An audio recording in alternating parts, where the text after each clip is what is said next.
कि हम सभी मुसलमान भाई बहन नमाज़ पढ़ते हैं और उस नमाज़ पढ़ने के दौरान एक चीज़ है जो आई थिंक सबसे कॉमन होती है, वो है सूरा फ़ातिहा।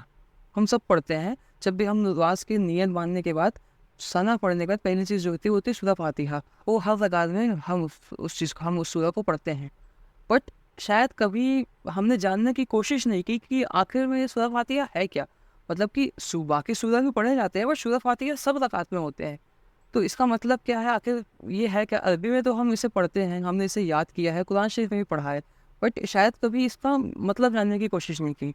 तो मुझे भी एक क्यूरोसिटी थी कि भाई ये है क्या? मतलब क्या मतलब है इसका?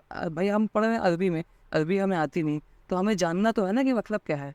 तो मैंने एक हिंदी कुरान शरीफ, मतलब कुरान शरीफ का जो हिंदी एक्सप्लेनेशन है, वो मैंने लिया, जो मेरे सामने है, और मैंने पढ़ा।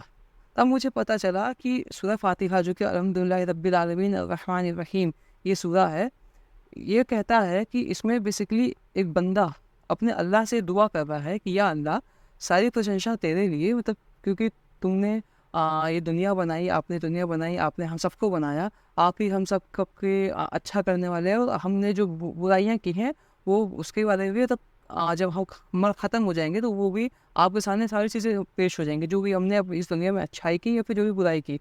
आप हम सबको बना रहे हैं, हम सबकी मदद करते हैं आप ही, ठीक है? आपकी राह पे चलकर।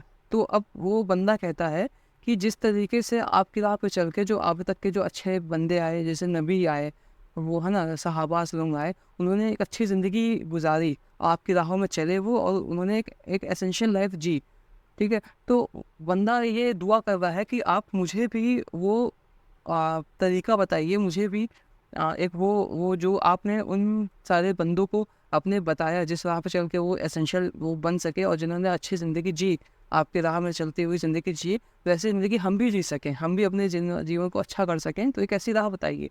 तो अल्लाह पाक ने दुआ सुनी, और उस दुआ का जवाब जो था वो था कुरान, कि कुरान पढ़ लो, तुम्हें अपनी सारी मुश्किलों का हल मिल जाएगा, और एक एक तरीका मिल जाएगा, एक ज़रिया मिल जाएगा अपनी ज़िंदगी को बेहतर तरीके से जीने का।